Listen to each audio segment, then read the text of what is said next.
Hello everyone, this is Rachel with Things We Wear, and today I'm going to be doing a t-shirt construction page. So I'm doing a full series on how to create a tech pack, and this time we're going to do a t-shirt, and I'll take you through different types of styles and different garments.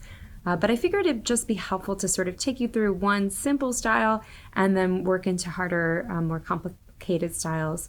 I will say, although a lot of people kind of dismiss t-shirts and putting a lot of work into them, at the same time, how many t-shirts do you own? How many t-shirts do you wear a week?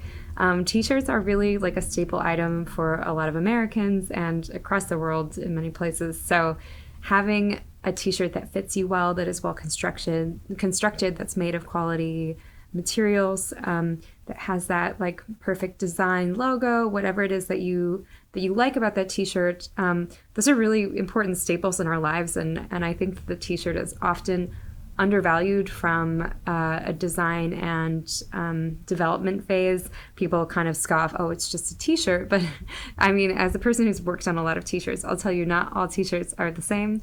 And as someone who owns a lot of t-shirts, just like you, I'm sure not all t-shirts are the same. So let's make a really beautiful, wonderful t-shirt, a t-shirt that our customer is going to love and want to wear every day. And want to put interesting designs on, something that's going to be a good venue for personal expression or layering or whatever it is that they want out of the item.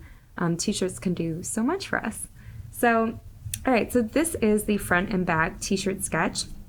I also wanted to say one thing that I am doing now is when I complete a piece of this series, I'm going to put the digital item for sale on Etsy. So I will put a link down below to my Etsy shop so you can check that out. If you're someone who's trying to start your own brand or you're just trying to learn along with me, I figured giving you guys those files is helpful for your own practice, or you can use them in your own tech packs if you'd like. So if I do have any specific requests, if you're trying to work on something, please feel free to leave me a comment below. I'd be happy to work on that style for you so you can see the process. And then if you want to purchase the files from my Etsy shop, you can do that as well. Okay. All right, so before we get into construction details of a garment, one thing I will say is I have worked as a factory pattern maker for a number of years now. And I've worked with a lot of different factories across the nation. So I work primarily with USA factories, and I've worked as a factory pattern maker. So I'm getting information from a brand, and they're sending me their tech packs, and then I'm creating either a first pattern for them or pattern corrections based on fit comments. And I will tell you, I've seen a lot of different tech packs, a lot of different ways of construction. Most of the time, I will say construction is overly wordy and complicated. And I'm a native English speaker, like I can read English and understand. Lots of pattern makers who work in factories are not native English speakers. And particularly, of course, if you're working with someone overseas, they're obviously not going to be native English speakers. My number one complaint about most tech packs is that they are incredibly unclear. I feel that there's this, precedent that people want to add a lot of words, and it makes it feel, official or professional or something. That is the exact opposite. You want things to be really clear. If you can make it visual, make it visual. Use as few words as possible while describing what it is that you need. And if you don't know, then don't say it. So it's better for you to say, to ask for factory input. If you do need that written out and you want a record of what's being done, ask your factory how they're doing it, and then put it in their language into the tech pack so they know, so there's no confusion. A lot of things that happen incorrectly in production is because somewhere the communication lines were lost. And also keep in mind that the people you're working with in the pre-production phase when you're making a sample are different than the people who are working on it in the production phase. The pre-production people, it's often a smaller team. Maybe it's, it might be the pattern maker who's working on the pattern, and someone who's kind of doing some communication with you, and merchandising, kind of sourcing people. And then once it moves into production, and of course the sample room is going to be making your samples. So these are highly skilled sewers. These are people who are giving you feedback on the construction and the pattern. both internally and externally. They might be telling you as a brand, like, hey, actually, if you use this other trim, maybe it would work better. So you have these people who are highly skilled, and it's a select and a small group. Then when it moves into production, it is transferred onto a production team, and they're working with the whole factory floor. Although they do work hard to ensure that those order of operations, that the way it was constructed is maintained in production, it is different people who are doing that. So you do want to make sure that things are really, really clear and that there's no room for misinterpretation. Okay, so all that being said, let's go back to my t-shirt. So here is the front and back sketch of my t-shirt. If you watched my last video on this, I like to do my sketches very clean. I don't like shading. The only reason I would use shading is if it's a different material. And you can see I do have rib here, so that kind of adds sort of a shade. But the only time I would use shades, yes, is if you have color blocking. Let's say the sleeves were different colors, then maybe I would make them a different shade just so it's really clear and visual. But the point is, it should be a quick visual read. I should know exactly what this garment is, and it should show any necessary stitches without being gratuitous, right? You don't want to show fold lines unless they're a necessary part, like a pleat. Sometimes stylized sketches, like a sketch from a designer, will have kind of more stylized lines. Don't do that because the factory might interpret that as a seam line, or they might be confused by that line. So only show lines that basically show it the way you would look at that t-shirt on the flat, like if you put it on a table, the way a factory would evaluate it as they're measuring it or sewing it or looking at the pattern. So that's what this is, and I always like to provide front and back view. If the side view is something special, let's say you have a side panel or a specialty pocket or something, you of course want to show detailed sketches of those areas as well. But always front and back, that's a pretty important part. And from here, I'm going to add my construction details. So the first page of your tech pack should be the sketch, should be a quick visual read. And then you can do another page, which is your construction page. I am a huge fan of construction pages being super simple. I'm just going to draw some arrows. Let's see here. So that time I used for those of you who are not really native Adobe Illustrator users, I just use the line tool, but I often use the pen tool. And I'm going to use red here. Okay. One thing I would keep in mind is, although it's red here, when this tech pack is printed out and is used around the factory floor, it will probably be in black and white, so just kind of keep that in mind. Red will show up kind of like a gray. So if you are worried about that, maybe do it in grayscale. I like to use the red because also computer screens are used a lot too, so it's helpful when looking at it on a screen, but when it's printed, you also need to kind of consider what it might look like.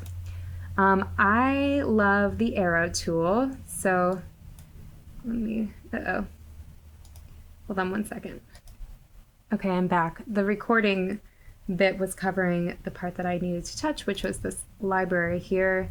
I'm gonna go into arrows and standard. And here we go. Here's the arrow highlight.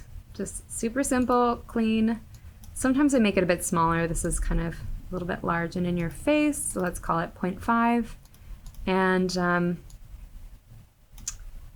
gonna call it the sleeve hem. So let's say I like to make it really clear, use capitalization in conjunction with with non-capitalized letters to make it super clear the point that you're highlighting and then the details. You could also use bold, whatever it is, to sort of make it so it's like, here's the thing, then what is the thing, okay? Sometimes I see construction, this is a lot what I see when I see construction pages, is it's super wordy, it's all in caps, and it's just like one long run-on sentence that goes on forever, and it's really hard to figure out. So here I'm just gonna write sleeve hem, and then I'm gonna write 1/2 inch, turn back, secure with 1/8 inch. That's referring to the spacing of the needle there, because it's 2 needles, double needle cover stitch. Alternatively, I could call this 406. And let me show you what I mean. So I will put a link down to this below. This I got from A&E, which is a thread supplier, and they create, there is this international stitch operation spreadsheet that is often used in brands and for communication. And I think it's just really handy, whether or not you use the numeric codes. It's great to just have an overview of what kind of machinery there is, and it's helpful to have a better understanding of it. So it comes in English, Chinese, and Spanish. So I'm just going to open the English one. So here you can see it has all these different stitch types, and you'll see that sometimes they're the same one. So single needle chain stitch. Oh. They're calling it a chain stitch. That is not what I would call it. Okay, we'll come back to that. I guess, okay, I'm thinking of single needle lock stitch. Okay, I've never heard, this is interesting. But basically it's giving you kind of an overview of a lot of different stitch types, and it tells you a little bit about how they're made, and what you need to specify when you use it. So in the case of having 2 needles up top and loopers on the bottom, which is what I am referring to when I'm talking about my sleeve hem there, that is a 406, and it's saying you need to specify the needle spacing, so an 1/8 inch needle spacing is what I wrote, and also the SPI. Typically, I would say SPI of maybe 12 is typical. I've seen it 10 to 12 is probably good. 10 might come off a little bit big. I think more than 12 tends to look too tight to me, and when your stitches are too close together, then there's more room for I think like some weird errors, but everyone has their own preference, so figure out what your preference is and then do that. I've seen 10 to 12 or 12 to 14, but I think I prefer 10 to 12 for that stitch. Yeah, so that's what this is. So I could use, instead of saying 1/8 inch double needle cover stitch, I could say 1/8 inch, or I could say with 406 1/8 inch spacing. Okay, and then you can specify SPI there, which is stitches per inch, or you could say it, yeah, maybe I'll just say that.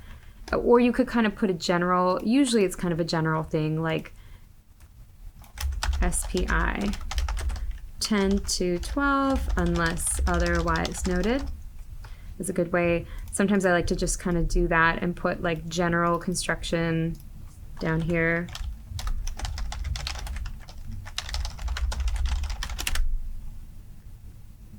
You can also include label details. So there we go. So I could write that there. And then I'm going to go and, let's say I can do the bottom hem here. Bottom hem, oops.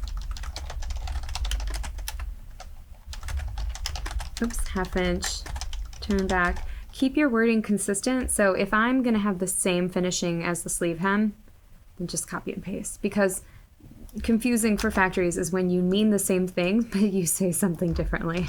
So don't be that person. I'm going to move my general construction, oops, notes down here, and I might put a box around it just to make it super clear. Copy and paste. Use my white arrow to reorient that. Actually, I'm going to keep it off the garment, because if it printed in black and white, it would be a little hard to discern. There you go. And then I will put a box around this. I'm going to change it so it, whoops, wrong thing. Okay. There's the box. There we go. Okay. I like to think of construction pages kind of like menus at a restaurant. We've all been to restaurants where the menus are really big and confusing, and because of the way it's formatted, for some reason you miss things and you're like, where are the eggs? But they're like right there. It's just that they have too much going on that you can't see the eggs. So this is a great point. When you think about construction pages, think about that. The way you would format a menu. You want it to be clear. You don't want too much distraction or too many boxes.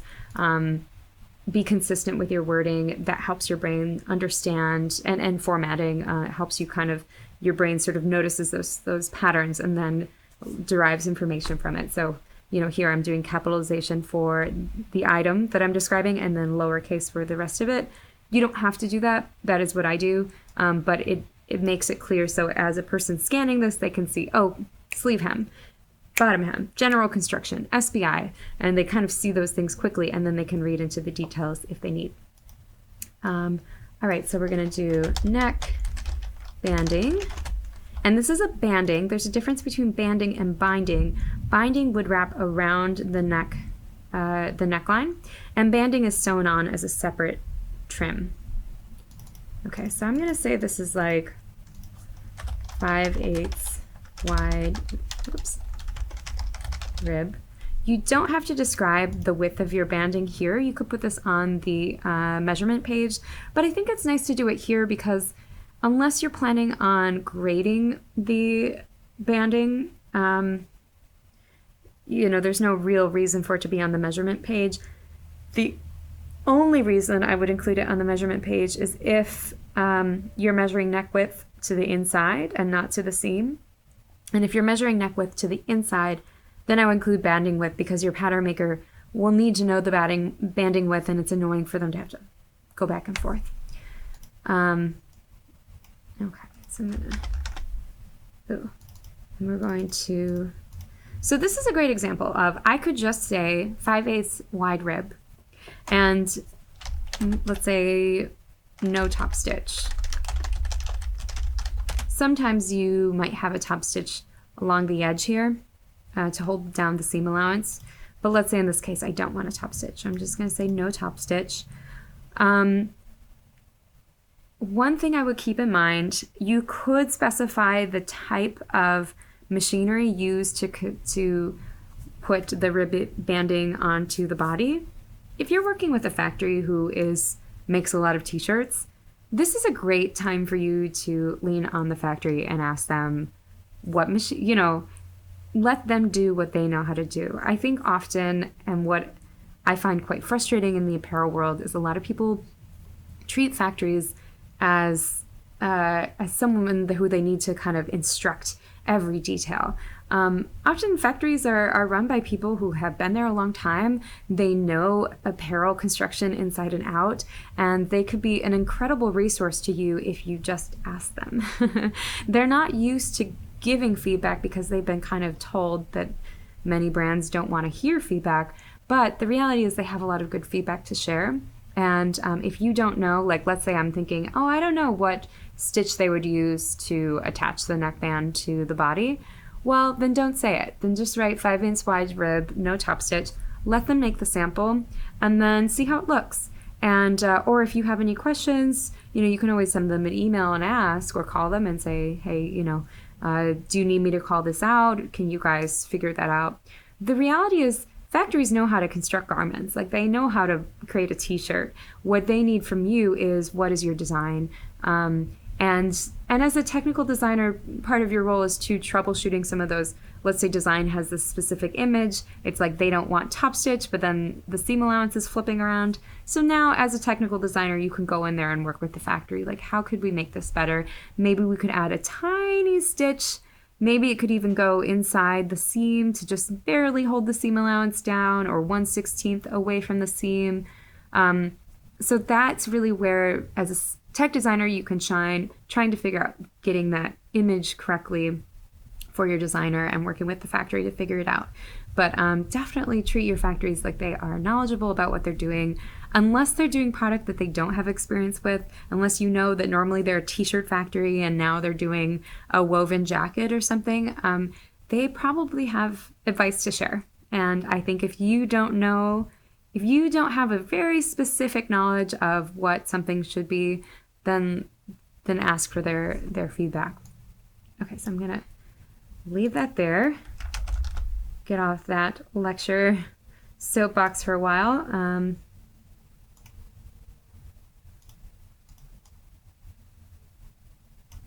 Oops, I don't want that overlapping. There we go. Okay. Oh, I have an extra one here. All right, so the last part that I want to call out is this back neck tape. So I have I think I'm going to make it out of self. So back neck tape.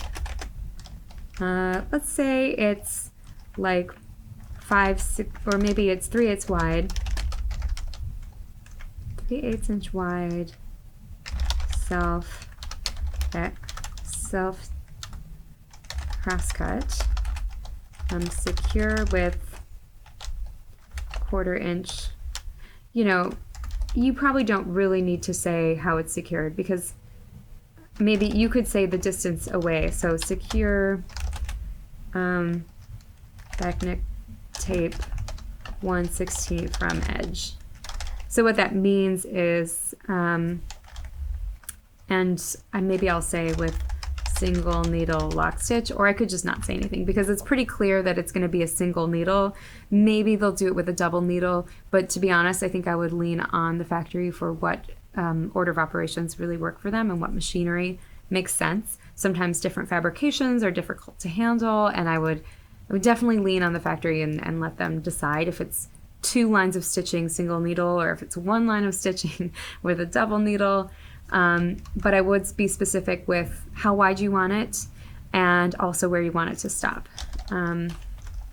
Stop at shoulder seam. Actually, I like to stop at 3/8 before shoulder seam to reduce bulk.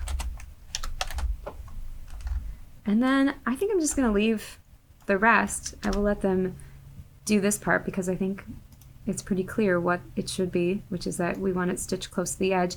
And if you get your sample back and it doesn't look good, you can always say, oh, hey, can we have it closer? But that's pretty straightforward. So there we go. This is my construction page. Trying to think if there's anything I missed here. I don't think so. Okay, so I think we're good. If you have any questions about construction pages, ooh, I know, I missed one. I always like to label my pages. So let me move this. I always like to date and label because that way you know what the most recent one is, and I like to keep my old pages around for reference in case we need to go back to something. So here, I'm gonna write construction details page, and the date is 3/26/22, and I'm gonna write my initials, Rachel. You can write your initials or your name, whatever you feel like. There we go. Cool.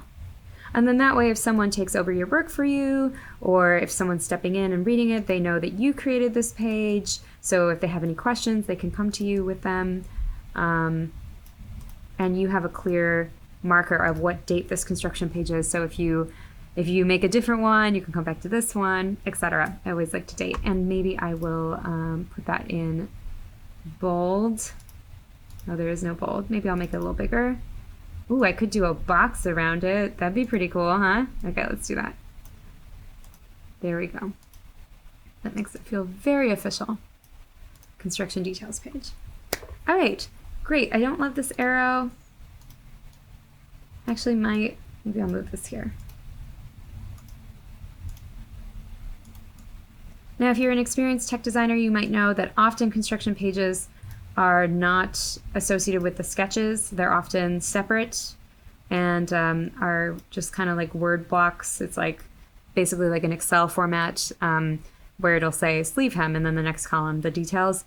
I think I've seen both with arrows or in that format. This is the format I much prefer as a factory pattern maker, as someone who's worked in factories. This is so much clearer and everybody understands it. So I'm not even gonna show you the other version because I think it is wildly unhelpful. If you have a complicated garment, your construction detail page might be 4 pages long. Whatever it needs to be, make it that, but make it clear and simple, and don't overwhelm them with paragraphs of words. Nobody wants that. If you don't want to read it, they don't want to read it. All right, so if you have any questions, put them down in the comments below. If you'd like to support me on Patreon, I will leave a link down to that below as well.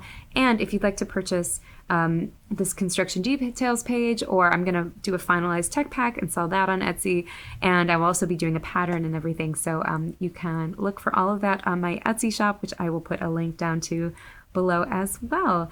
And thank you so much for joining me today. I hope to see you in my next video. Okay, bye.